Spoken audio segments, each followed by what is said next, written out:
Tema Jumat Agung hari ini adalah ingatlah aku, ingatlah akan aku di situ Tuhan ya. Bapak Ibu, banyak orang Kristen khususnya kalau Jumat Agung mengingat Tuhan. Betul, tidak salah. Tetapi mengingat Tuhan itu mengingat apa? Banyak kali orang Kristen hanya mengingat Tuhan, terutama di saat Jumat Agung, hanya mengingat dramanya. Mengingat salibnya. Diingat-ingat Tuhan Yesus mati di salib. Tidak salah Bapak Ibu. Tetapi apa dampaknya? Itu lebih penting. Mengingat Tuhan Yesus, Pak. Mengingat salibnya. Manusia cenderung fisik yang diingat. Ini tidak tepat. Kalau salib Bapak Ibu, salib itu bisa bentuknya T, ya, bisa bentuknya cross, ya, bisa bentuknya T, bahkan bisa bentuknya tiang begini saja bisa. Atau bentuk pohon. Seringkali orang Roma menancapkan orang yang mati di salib itu di pohon, gitu aja. Pohon beringin gitu ya, agak besar, ancepin situ. Itu mungkin. Jadi sebetulnya mengingat Tuhan itu gak harus mengingat salib dalam arti fisiknya. Ya. Atau mungkin kita mengingat Yesus itu wajahnya yang bermahkota duri. Masalahnya Bapak Ibu, apakah benar wajah Tuhan Yesus itu seperti yang difoto? Banyak kali orang Kristen berpikir Yesus ini seperti ini, dimahkotai duri. Ini bukan loh Bapak Ibu, ini orang Eropa. Yesus itu Timur Tengah. Antara Timur Tengah dan Afrika malah. Ini foto, ini sebetulnya Bapak Ibu lukisan berdasarkan salah seorang anak paus, namanya Cesare Borgia. Nanti Anda bisa cek, cari di Google, foto Yesus atau Cesare Borgia, itu mirip. Ya memang foto modelnya Cesare Borgia. Ini bukan Yesus loh. Tetapi menurut salah satu gambar ya dari tradisi gereja purba, gereja Ethiopia, gambarnya seperti yang Yemi tadi itu. Munculin Yem. Nah, Yesus yang sesungguhnya orang Timur Tengah Bapak Ibu. Jadi kalau kita mengingat dia, mengingat apa? Anda nginget salah loh. Kita selama ini nginget salah loh, kita ngingetin bule. Enggak. Sudah cukup. Itu betul Bapak Ibu. Ya, loh Pak, kenyataannya di Israel sekarang orang Israel mirip bule-bule. Itu memang bukan orang Israel. Itu orang Eropa yang beragama Yahudi. Yang secara turun-temurun sudah menganut Yahudi, lalu merasa dirinya orang Yahudi. Sebetulnya bukan. Benyamin Netanyahu itu orang Polandia. Banyak orang Polandia, Ukraina, Jerman Timur itu Yahudi sebetulnya. Beragama Yahudi. Tetapi mereka bukan betul-betul keturunan Yahudi di zaman Yesus. Yahudi di zaman Yesus seperti tadi, mirip-mirip Arab, mirip-mirip Afrika. Jadi kalau kita ingat itu ingat siapa? Tidak ada dokumen, tidak ada dokumen resmi atau dinyatakan sah secara arkeologis bahwa ini salibnya Yesus, ini fotonya Yesus. Tidak ada. Semua dari tradisi. Lalu yang perlu kita ingat apa Pak? Yang pertama, ingat kasih-Nya. Bapa begitu mengasihi manusia sehingga mengutus anaknya sebagai guru kebenaran. Ya, Bapak begitu mengasihi manusia sehingga bagi kita, ya, sehingga dia mengutus anaknya sebagai guru kebenaran agar yang percaya beroleh selamat. Yohanes 3 ayat 16, ayo dibaca yuk.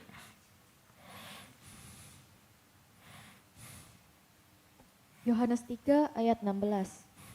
Karena begitu besar kasih Allah akan dunia ini, sehingga Ia telah mengaruniakan anaknya yang tunggal, supaya setiap orang yang percaya kepadanya tidak binasa, melainkan beroleh hidup yang kekal. Supaya tidak binasa, melainkan beroleh hidup kekal. Jika apa? Percaya. Jika percaya. Jadi Yesus ini dihadirkan oleh Bapa yang utama sebagai guru kebenaran. Supaya yang percaya pengajarannya tidak binasa, melainkan beroleh hidup kekal. Bukan mati di salib, Pak. Mati di salib nomor 2. Yang pertama ajarannya dulu. Karena percaya itu ya bicara tentang pemahaman. Percaya itu bicara tentang ajaran.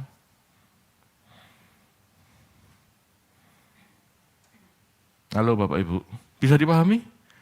Selama ini orang Kristen salah. Ujung-ujungnya mati di salib yang dipercaya. Bukan, ajarannya. Karena tanpa kita percaya ajarannya, Anda percuma loh percaya Yesus mati di salib. Wah, ini statement ekstrim Pak. Loh, nanti kita lihat. Karena yang namanya teologi itu harus satu kesatuan pikiran, nggak boleh ucul, nggak boleh masing-masing berdiri sendiri, nggak bisa. Yesus begitu mengasihi kita sehingga menyerahkan nyawanya untuk pendamaian kita dengan Allah Bapaknya. Ya. Jadi setelah mengajar, Yesus menyerahkan nyawanya bagi kita supaya kita bisa berdamai dengan Bapa. Kenapa? Karena jika tidak Dia serahkan nyawanya, maka tidak ada yang menanggung dosa manusia. Manusia tidak bisa berdamai dengan Allah karena manusia sejak lahir sudah sering berbuat dosa. Dosa adalah hutang dan harus dibayar. Yesuslah yang membayar hutang-hutang kita. Sebab ya Bapak Ibu, sebab tanpa Yesus membayar hutang-hutang kita, Dia mengajar manusia, bahkan manusia percaya dan mau melakukannya pun tidak akan selamat. Dua ini terkait. Antara pendamaian dan percaya ajarannya, ini terkait Bapak Ibu. Ya. Ini loh kasih Bapak menyerahkan anak supaya mengajar, sebagai manusia Dia mengajar, supaya mati bagi manusia. Ini loh kasih yang harus kita ingat. Tapi Bapak Ibu, jangan ingat kasih-Nya saja. Kita harus taat, mau masuk dalam persekutuan penderitaan yang sama. Itu cara mengasihi Allah. Itu cara mengasihi Tuhan. Bukan sekedar percaya. Jika kita menyadari semua adalah kasih karunia-Nya, maka kita tidak pantas sombong. Merasa keselamatan adalah usaha kita. Enggak benar loh. Ya. Coba saya gambarkan.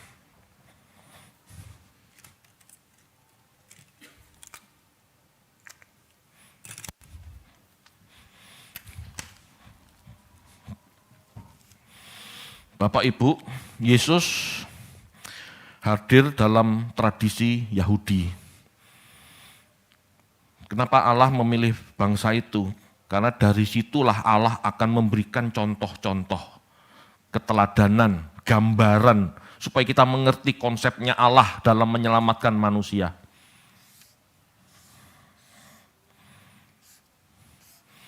Anda ingat tabernakel ya?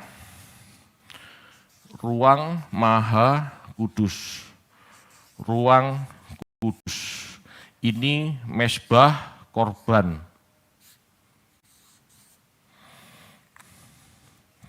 Bapak Ibu, keselamatan terjadi itu inisiatif Allah. Keselamatan terjadi karena Yesus mati sebagai korban tebusan dulu. Nih, Yesus melakukan ini. Yesus melakukan pengorbanan. Yesus berkorban. Tadi saya dengar, Pak, hari ini hari raya korban buat kita ya? Iya. Jadi Jumat Agung itu hari raya korban buat Kristen sebetulnya. Yesus berkorban. Karena Yesus berkorban, karena Yesus berkorban buat kita, buat seluruh manusia di dunia, gitu ya. Maka barang siapa yang percaya kepadanya, percaya kepada Yesus, bisa masuk ruang Maha Kudus, bisa masuk ruang kudus bersama Yesus. Halo? Di ruang kudus ini Bapak Ibu, tradisi Yahudinya, itu hanya imam yang boleh masuk. Kita jemaat, kita manusia, umat tidak bisa masuk. Jadi pada saat Yesus mengorbankan dirinya, Yesus dipahami sebagai imam bagi kita, maka kita masuk bersama Yesus. Masuk ruang kudus, maksudnya apa? Bagi kita yang percaya Yesus, kita dipanggil untuk hidup kudus. Itu sebabnya Bapak Ibu, meskipun Anda percaya Yesus mati berkorban buat kita, tanpa Anda mau ikut Yesus masuk ruang kudus, menjadi manusia yang kudus, hidup kudus, ya Anda tidak akan pernah mendapatkan keselamatan. Ini kasihnya. Terima kasih atas kasihnya, pengorbanannya. Tetapi selanjutnya, ayo masuk ruang kudus. Ayo membentuk hidup menjadi kudus. Ayo masuk menjadi manusia-manusia kudus. Itu ajarannya. Setelah manusia melakukan kebenaran yang diajarkan sebagai bukti percayanya, baru kita bisa menghampiri Bapa. Tanpa kekudusan, tanpa ruang kudus, Anda tidak bisa menghampiri Bapa. Anda bisa kudus jika percaya Yesus. Kita bisa percaya Yesus. Kita bisa percaya Yesus, itu free, gratis. Tapi masuk ruang kudus, Anda harus bayar harga. Hidup kudus ini kan bayar harga, Bapak Ibu.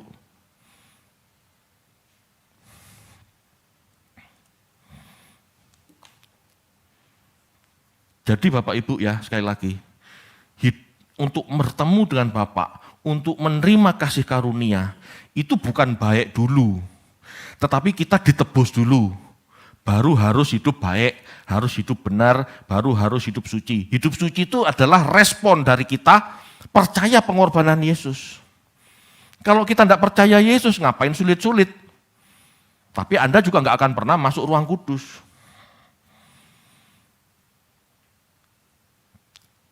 Hidup kudus kita, kebaikan yang kita lakukan karena kita ngikutin ajaran Yesus, itu namanya bentuk kita percaya Yesus. Jadi percaya Yesus itu bukan percaya salib, percaya mukanya, enggak. Percaya Yesus Tuhan bahkan, itu enggak penting.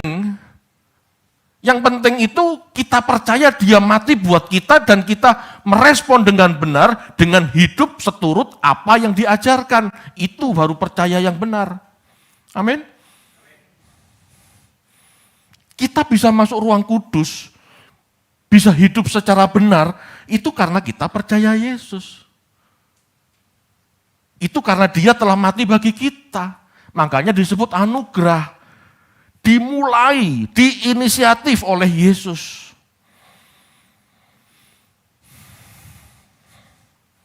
Jadi yang kita ingat apa? Satu, kasih-Nya. Yang kedua, pengajarannya. Percaya pengajarannya itu berarti melakukan. Yesus mengajar kita yang percaya kepadanya untuk mengejar kesempurnaan atau kedewasaan. Nanti mulai hari Minggu saya bedah apa itu kesempurnaan. Supaya Anda enggak berimajinasi saja. Karena kesempurnaan itu adalah sebuah aplikatif hidup yang dirasakan, yang berdampak bagi sekeliling. Itu sempurna. Ya. Yesus mengajarkan kita yang percaya kepadanya untuk mengejar kesempurnaan atau kedewasaan, terutama dalam kasih. Matius 5 ayat 48. Matius 5 ayat 48. Karena itu haruslah kamu sempurna sama seperti Bapamu yang di surga adalah sempurna. Ya, ayat ini Bapak Ibu, kalau Bapak lihat di ayat-ayat di atasnya, konteksnya adalah kasih. Kita tidak mungkin Bapak Ibu sempurna dalam segala hal. Contoh, Allah itu maha tahu. Mungkinkah kita manusia maha tahu? Tidak bisa. Tidak bisa. Suruh belajar yang angel kok. Belajar pun bahkan gak akan pernah bisa. Setahu dia tahu, gak akan. Yang dituntut Tuhan, kita punya kesempurnaan dalam hal kasih. Halo. Matius 5 ayat 48 itu bicara soal kasih. Anda baca mulai dari ayat 40, 41 itu ngomongnya kasih. Sempurna dalam kasih adalah mengasihi musuh. Di zaman itu Bapak Ibu, mengasihi itu yang sesuku, sesama itu yang sesuku, yang seagama.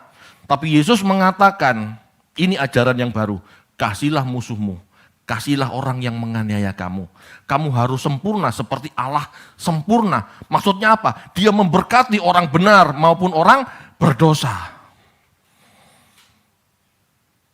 Sempurna dalam kasih. Bisa dilakukan? Bisa. Bisa. Tergantung kita mau apa tidak. Halo Bapak Ibu. Sempurna dalam mengetahui enggak mungkin. Bagi saya, beberapa orang yang tidak punya IQ tinggi misalnya gitu ya, mau pinter, mau tahu banyak, masuk Harvard, nggak bisa. Nggak bisa. IQ terbatas, duit terbatas, bahasa Inggris terbatas, banyak keterbatasan yang membuat kita nggak bisa banyak tahu. Tetapi kalau kasih, kita bisa melakukannya dengan sempurna. Kasih kita bisa lakukan, dan itu tuntutan Allah. Bapak Ibu, Yesus mengajar kita, Yesus mengajar kita yang percaya kepadanya mengejar kesempurnaan, terutama dalam hal kasih. Berani menyangkal diri, berani pikul salib, ajarannya. Yesus tidak pernah mengajar kita untuk menjadi tokoh besar, mendapat pelayanan hebat. Tidak. Yesus mengajar kita berkorban. Tidak ada yang mau menjadi budak, Yesus menjadi budak. Dia ngambil handuk, dia celup air basah, dia celup air basah, lalu dia menyeka kaki murid-muridnya. Itu. Bisa enggak seperti itu? Bisa seharusnya. Bapak Ibu, melalui muridnya, kita percaya Petrus murid Tuhan, dan dia selama 3,5 tahun sehari-hari bersama Petrus gitu ya, bersama Yesus Petrus ini. Melalui muridnya, Petrus mengingatkan kita untuk hidup dalam kesalehan. Kita baca yuk 2 Petrus 3 ayat 10 sampai 11.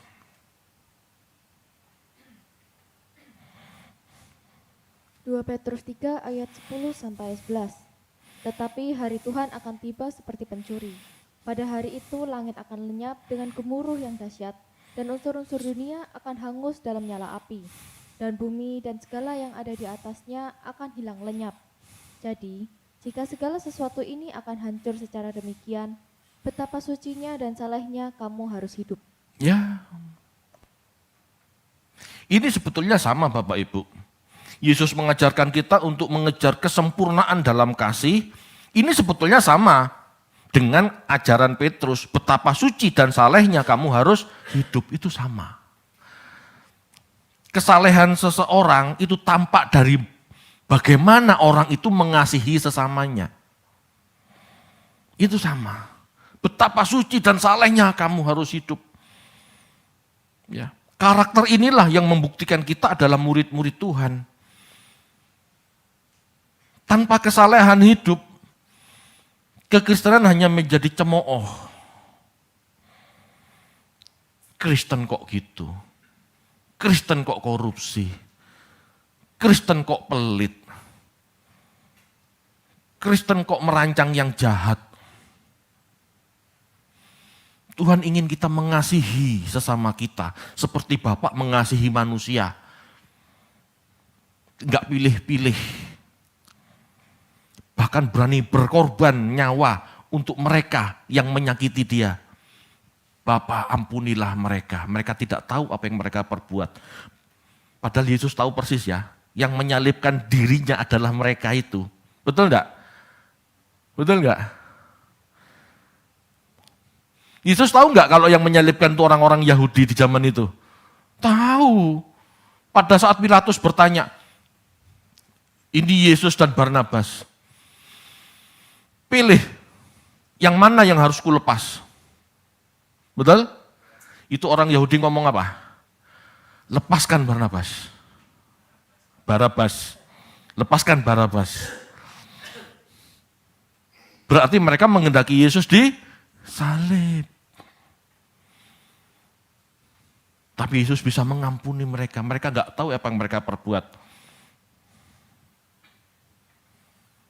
Bapak Ibu, Barabas ini adalah seorang revolusioner. Mungkin dia orang selot.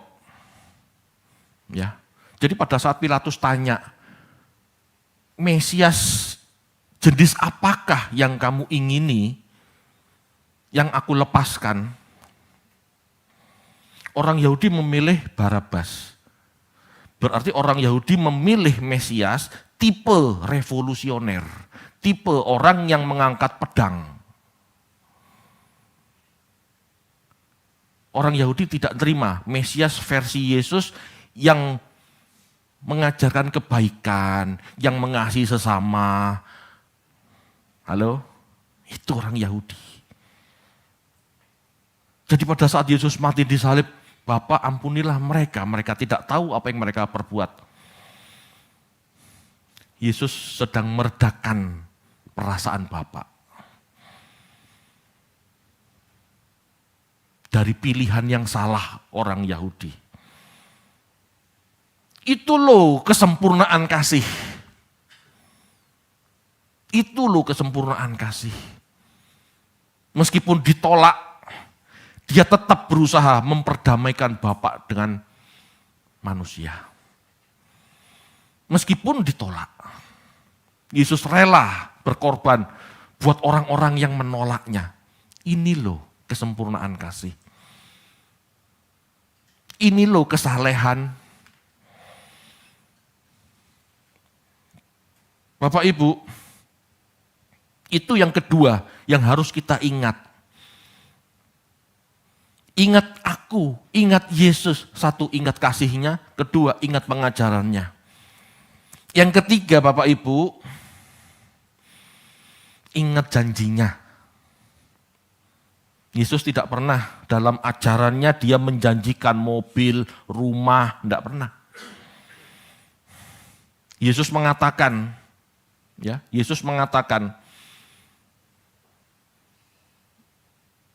serigala punya liang. Burung di udara punya sarang. Tapi anak manusia tidak punya rumah. Tidak punya tempat untuk meletakkan kepalanya. Tidak punya rumah. Yesus ngomong begini pada saat ada orang Yahudi yang mau mengikut dia. Kamu serius mau ikut aku? Ikut aku tidak punya apa-apa loh. Ikut Yesus berarti harus rela melepaskan segala milik. Rela berkorban. Rela pikul salib. Itu kan ajarannya. Rela berkorban berarti Anda rela melepaskan milik Anda demi orang yang membutuhkan. Ya.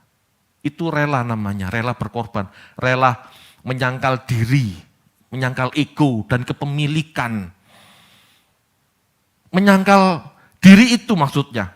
Pikul salib, Anda menanggung keselamatan orang. Bagaimana supaya orang itu selamat? Bagaimana orang itu bisa mengenal ajaran Tuhan?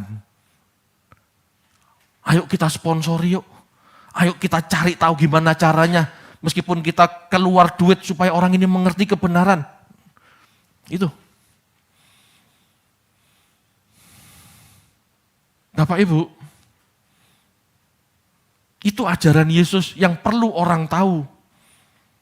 Itu ajaran Yesus yang perlu ya kita lakukan. Kenapa? Karena Yesus janji, suatu saat aku akan kembali. Ingatlah aku. Ingat apa? Ingat janjinya. Yang pertama ingat kasihnya, kedua ingat ajarannya, ketiga ingat janjinya. Masalahnya jangan yakin sama janjinya kalau tidak melakukan ajarannya. Halo? Kalau soal kasih, Yesus mati buat semua orang. Selesai, Anda percaya tidak percaya, Yesus mati buat semua orang.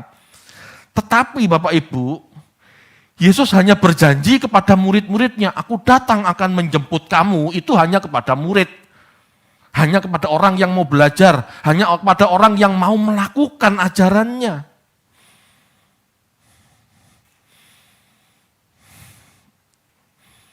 Janjinya, janji Yesus. Yesus tidak pernah berjanji hal-hal materi atau kenyamanan. Dia berjanji menyertai kita selama berjalan dalam proyek keselamatan Allah. Dia berjanji kepada murid-muridnya, berkata bahwa dia akan datang kembali menjemput kita, menjemput murid-murid. Dalam arti menolong murid-murid saat bumi lenyap oleh api. Ingat kata Petrus tadi? Langit dan bumi ini akan lenyap oleh api. Kita nggak tahu skenarionya Bapak Ibu. Perang nuklir, supernova, atau meteor nubruk bumi, nggak ngerti. Tapi yang pasti bukan air bah, yang pasti bumi ini akan hancur oleh api. Oleh api itu skenarionya macam-macam. Dan yang paling dekat dengan kita sekarang, itu Netanyahu dan Trump lagi mainan nuklir loh itu. Itu emosi sedikit, selesai kita.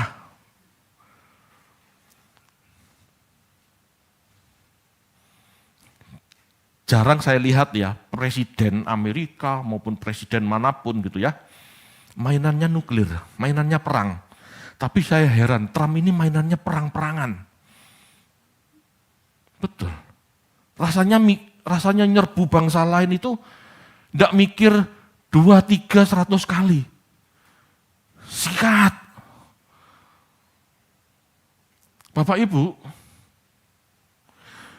begitu Israel maupun Amerika ngirim nuklir, mungkin dia malu karena ini orang Iran ini tak bom berulang kali kok tidak habis-habis ya, kok tidak hancur-hancur. Bisa jadi dia malu. Bisa jadi dia ego. Lalu sumbu pendek, kilaf, mencet tombol nuklir. Begitu nuklir dilepas, bisa jadi loh Bapak Ibu. Itu teman-temannya Iran juga enggak terima, juga kirim nuklir, betul? Kita nggak pernah tahu perjanjian Iran sama Korea Utara, sama Rusia, sama Cina seperti apa. Apalagi Rusia. Rusia tuh punya sistem namanya dead hand. Sistem pertahanan. Begitu Rusia diserbu, begitu Rusia dibom nuklir sama Amerika, kan rakyatnya mati, mungkin termasuk presidennya mati. Tetapi dead hand ini teraktivasi langsung. Tanpa perlu Putin nombol, ini berangkat nuklirnya. Otomatis, disetting otomatis. Gimana toh? Bapak Ibu, bumi ini rawan hancur oleh api. Yang paling mepet hari-hari ini, apinya nuklir. Kapan kita mau mengerjakan keselamatan kalau enggak hari-hari ini? Ingat loh, cuma sisa satu peringatan. Saya sudah jelaskan di khotbah-khotbah yang lalu. Semua tanda-tanda akhir zaman sudah tergenapi, cuma tinggal satu. Tuhan datang dengan sangkakala. Tuhan tahu jika bumi akan hangus oleh api, Tuhan tahu saat yang tepat menjemput kita murid-muridnya. Kita mau ditolong enggak? Jangan pikir Tuhan datang menjemput kita, itu imajinasi atau itu fantasi. Tidak. Saat bumi ini hancur oleh api, oleh nuklir, siapa yang bisa nolong kita? Selain Dia yang telah menyediakan tempat bagi kita. Amin. Kepada murid-murid Yesus berkata, Dia akan datang kembali. Bapak Ibu, Yesus ngomong kepada murid-murid loh. Bukan kepada orang umum. Perhatikan ayat itu. Yohanes 14 ayat 2 sampai 3. Yohanes 14 ayat 2 sampai 3. Di rumah Bapakku banyak tempat tinggal. Jika tidak demikian, tentu aku mengatakannya kepadamu. Sebab aku pergi ke situ untuk menyediakan tempat bagimu. Dan apabila aku telah pergi ke situ dan telah menyediakan tempat bagimu, aku akan datang kembali dan membawa kamu ke tempatku, supaya di tempat di mana aku berada, kamu pun berada. Halo, kalau Anda baca di ayat sebelum dan itu Yesus ngomong kepada murid-murid. Enggak kepada semua orang, tetapi kepada murid-murid, yaitu orang-orang yang mau belajar dan mengerjakan ajarannya. Yesus akan menjemput orang-orang yang tahu sudah ditebus dan mau masuk ruang kudus.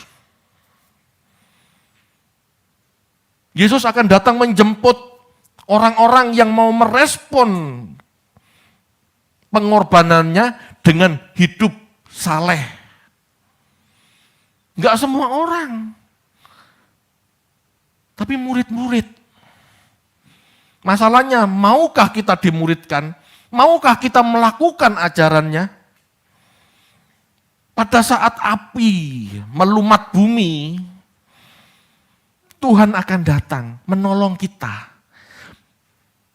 membawa kita, dan memberi tempat kita. Langit baru, bumi baru. Bumi ini ya biarin kamu perang nuklir, perang-perango sana. Orang benarnya diambil.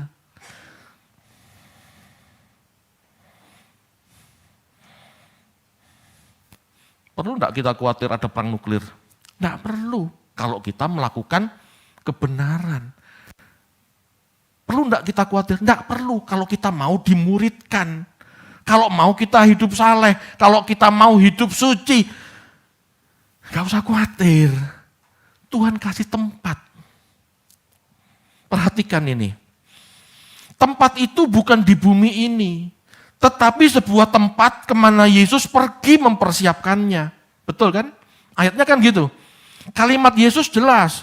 Aku pergi ke situ. Bukan ke sini. Jelas ya? Aku pergi ke situ. Bukan di bumi ini maksudnya. Yesus naik ke langit sampai menutupi awan. Itu berarti suatu tempat di langit. Bukan bumi ini akan hancur. Saya heran sama orang Amerika, kenapa bisa milih Donald Trump ya? Kan kalau kita lihat kan setengah psikopat sebetulnya. Kan aneh itu orang. Saya tidak ngurus hukum internasional, kan gitu.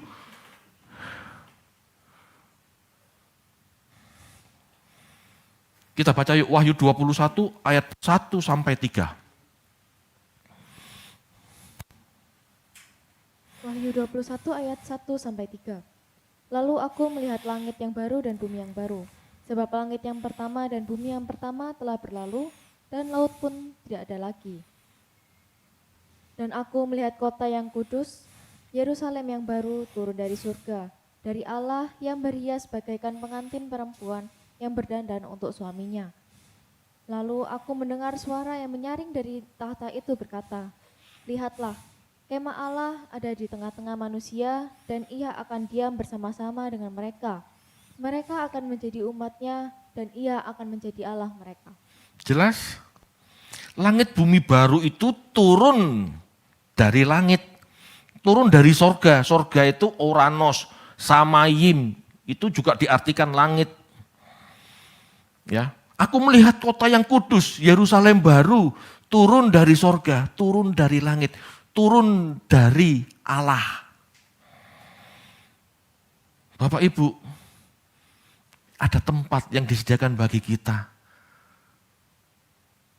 Ada tempat yang baik, yang indah, yang disediakan Tuhan bagi kita, murid-muridnya, untuk terhindar dari orang-orang psikopat jahat yang mau merusak bumi. Kita tidak bisa melawan orang-orang psikopat itu, mereka powerful. Tidak bisa. Tapi saya heran ya, kenapa orang-orang Injili mendoakan orang psikopat seperti itu ya. Mendoakan kalau bertobat tidak apa-apa ya, tapi mendoakan supaya sukses. Loh, kalau orang psikopat ini sukses kan berarti sukses membunuh banyak orang. Saya heran kadang-kadang sama kekristenan, ngerti apa enggak pesannya Tuhan itu loh, kasihlah musuhmu. Halo? Kalau Iran itu musuh, kasihlah Iran sebetulnya kan. Lah kenapa masang bom? Ini loh akhir zaman Bapak Ibu. Punya Alkitab, sama dengan kita Alkitabnya. Tapi ngerti aja enggak. Halo? Banyak orang enggak ngerti kebenaran, meskipun ngakunya Kristen. Yesus itu Raja Damai, enggak cari gara-gara buat perang. Kenapa kita harus mendukung orang yang suka perang? Dari situ aja kan kelihatan kemelesetan banyak pikiran manusia, khususnya orang Kristen. Ayo Bapak Ibu, kita punya hati yang baik, yang jadi berkat buat sesama, bahkan buat musuh. Ingatlah ajaranku, apa? Kasih. Kamu orang-orang yang punya kasih, yang mau mengasihi, jangan khawatir. Ada langit bumi baru yang kusediakan bagimu. Amin. Itu janji Tuhan. Kota kudus, Yerusalem baru turun dari langit. Ini artinya sebuah tempat hunian yang baru yang tidak berasal dari bumi ini. Sebuah tempat yang Yesus persiapkan bagi murid-muridnya. Bukan alam roh loh ya. Kalau alam roh itu Hades. Ini alam fisik, langit bumi baru. Yang mati akan mendapatkan tubuh baru, yang masih hidup diubah dalam sekejap. Bapak Ibu, sebagai umat tebusan kita tidak boleh hanya mengingat kasih-Nya saja yang telah mati buat menebus kita. Jelas kita ingat kasih-Nya, tetapi jangan itu saja. Sudah seharusnya kita mengingat apa yang diajarkan. Sempurna dalam kasih, hidup sesaleh-salehnya. Kita punya kewajiban dan tanggung jawab sebagai umat tebusan. Udah ditebus, punyalah tanggung jawab. Apa? Masuk ruang kudus. hidup benar, hidup saleh, ikuti ajarannya. Jangan cuma mengingat kasihnya, ingatlah ajarannya, hidup kudus. Berjuang hidup sesaleh-salehnya. Supaya kita dijemput Tuhan. Supaya kita diselamatkan oleh Tuhan. Halo, kita masuk langit bumi baru. Itu sama dengan bersekutu dengan Bapa di sorga. Halo Bapak Ibu. Kita ditebus, hidup kudus, kita ditorong, diselamatkan. Kita masuk ke tempat hunian Bapak. Bapak memang tidak pernah kelihatan, tapi dikatakan di sorga banyak tempat tinggal. Amin Bapak Ibu.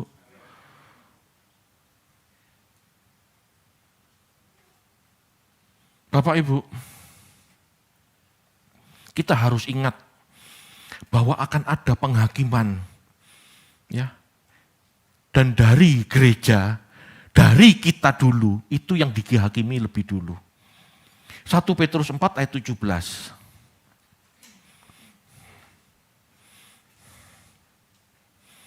1 Petrus 4 ayat 17. Karena sekarang telah tiba saatnya penghakiman dimulai, dan pada rumah Allah sendiri yang harus pertama-tama dihakimi. Dan jika penghakiman itu dimulai pada kita, bagaimanakah kesudahannya dengan mereka yang tidak percaya pada Injil Allah?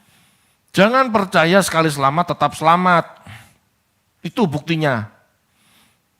Pada rumah Allah sendiri yang harus pertama-tama dihakimi.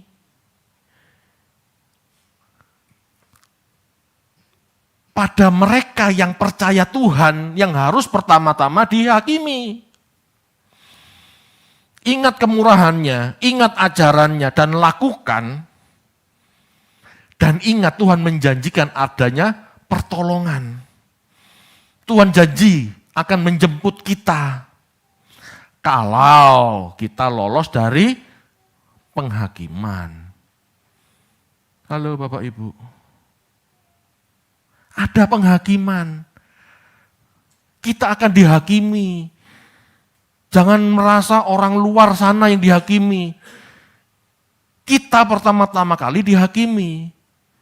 Kenapa kamu gak lakukan ini? Kenapa kamu lakukan itu? Kamu tahu ini, kamu gak lakukan. Ingat loh, firman Tuhan mengatakan, kalau kamu tahu yang baik tapi kamu gak melakukan, kamu sudah berdosa. Itu akan dihakimi loh. Kita ngerti banyak firman, kita tahu harus berbuat baik, tapi kita gak melakukan. Itu kan akan dihakimi. Lain kalau kita gak tahu. Halo Bapak Ibu. Ini firman Tuhan loh. Kalau baca firman Tuhan kan tidak boleh comot-comot, pilih-pilih ayat. Ada penghakiman.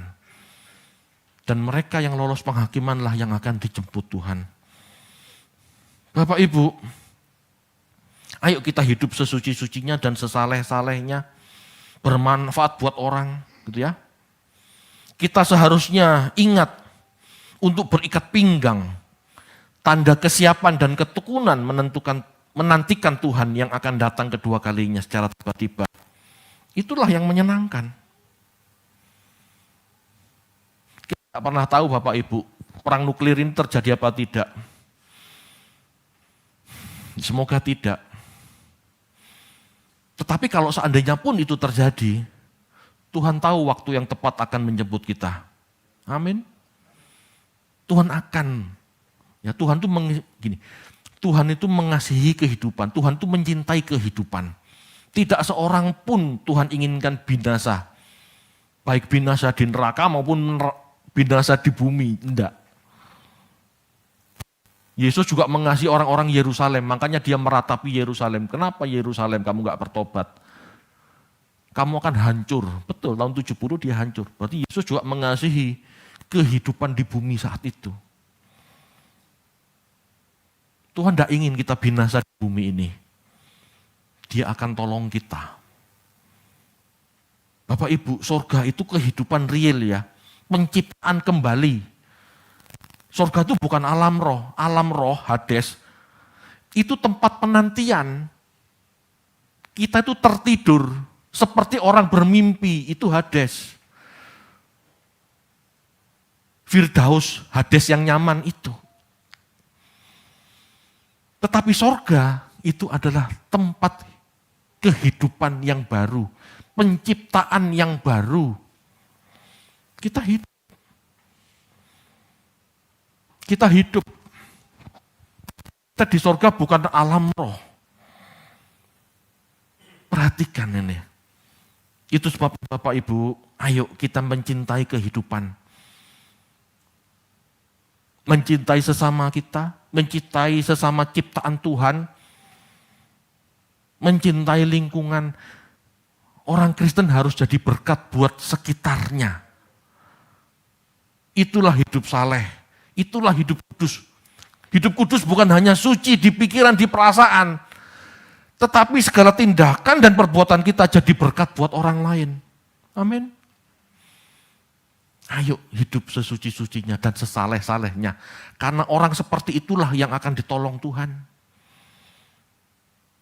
Diselamatkan dari bumi yang hancur, lebur oleh api. Ini peringatan ya, sisa satu peringatan. Jangan main-main. Gak usah nunggu antikris, sudah lewat. Tuhan datang. Bapak Ibu, nama gereja ini Maranatha. Artinya, ya Tuhan datanglah. Sudah siapkah Anda? Jangan cuma namanya aja siap Tuhan datang, tapi kita enggak siap. Amin. Mari kita berdoa.